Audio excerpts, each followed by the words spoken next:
Welcome to the Binge Eating Reset. You've now reached step 21. And if you've been following all the previous videos, then you've probably started to notice something. You may have started looking at yourself just a little differently than before. Not only have you started realizing that you eat because of emotions, you've probably also started understanding why. And today I want to share something with you that, for so many people, feels like an enormous relief when they finally hear it. You do not have to hate food in order to change. So many people believe they have to get angry with themselves. They believe they have to fight emotional eating by becoming stricter, by becoming harder on themselves. They think food is the enemy. They think they have to push food away, that everything connected to food has to disappear from their life.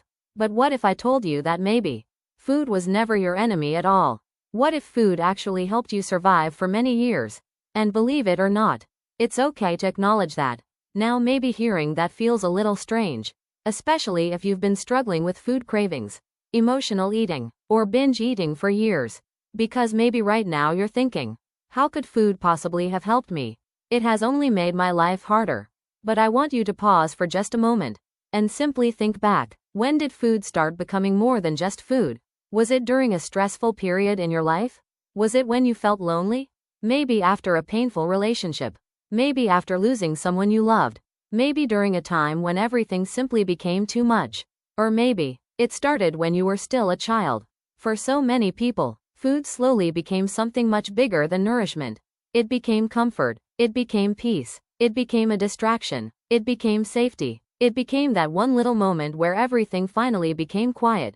Not because food actually solved the problem, because it didn't, but because, just for a little while, it gave your brain a moment of relief. It gave your body a moment where the stress became just a little quieter. And in that moment, that was enough.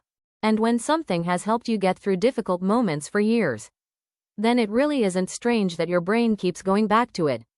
Again, and again, and again. That doesn't mean food is the answer. But it also doesn't mean that you're weak. It simply means that you used what worked at that moment. You did the best you could, with the knowledge you had, with the tools you had, and with the strength you had back then. Maybe while you're listening to this, you can even feel a little resistance coming up, because part of you is probably thinking, but food has also hurt me so much.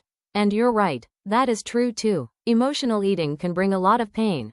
It can leave you feeling guilty, ashamed, frustrated, disappointed in yourself, like you've failed once again, like you've promised yourself something, and then couldn't keep that promise. But here's the important part. Both things can be true at the very same time. Food may have hurt you, and food may also have helped you survive. Those two things don't cancel each other out. They can exist together. You don't have to erase your past. You don't have to be angry at yourself for choosing the only thing that gave you relief back then. Because if you keep fighting your past, very often, you'll keep fighting yourself. And that's a battle that costs an incredible amount of energy. Energy that you could use to heal. Energy that you could use to grow. Energy that you could use to build something new. That's why I'd like to invite you to do a simple exercise today. It may feel a little uncomfortable. It may even make you emotional. And that's completely okay. Just allow yourself to try it. Take a piece of paper, or open the Notes app on your phone, and write a letter, not to another person, but to food, or maybe, to yourself. Don't worry about finding the perfect words. There are no perfect words. Just write whatever comes into your mind. Whatever feels true for you. You could write something like this. Dear food, thank you for helping me through the moments when life felt really hard. Thank you for comforting me when I didn't know what else to do with my emotions. Thank you for being there when I felt completely alone. Thank you for helping me get through moments that felt impossible at the time. And then just keep writing. You could continue with something like this. But now, I want to learn new ways. Step by step. Not because I hate you. Not because I want to fight you, but because I want to learn how to take better care of myself. Just take a moment and notice how different that feels. Not, I have to stop eating. Not, I have to fight myself. But instead, I want to discover what I really need. That is a completely different direction.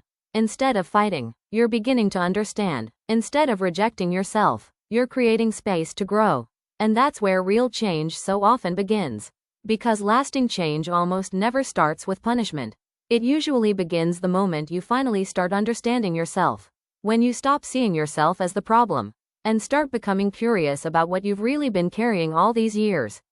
And maybe, that is one of the greatest gifts you can ever give yourself. Not trying harder, not becoming stricter, not demanding more discipline, but learning to look at yourself with kindness, with compassion, with understanding, because you are not broken. You simply found a way to survive difficult moments. You found something that gave you relief when you didn't know another way. And now, you have the opportunity to learn something new. One small step at a time. It doesn't have to happen overnight. It doesn't have to be perfect. You don't have to get everything right. You only have to keep moving forward. And you don't have to do that alone. I'm genuinely proud that you've made it all the way to this point. Because if you've followed every video up until now, you've already built something incredibly valuable. You've built awareness, you've built understanding, and you've started creating a completely new foundation. A foundation that isn't built on guilt or shame, but on understanding yourself. And that foundation is what creates lasting change. In the next video, we're going to take another important step together. Because if food no longer has to be the answer, then what is it that you truly need during those difficult moments? That may be one of the most important questions in this entire series. So I'd really love to see you again in Binge Eating Reset 22. See you then.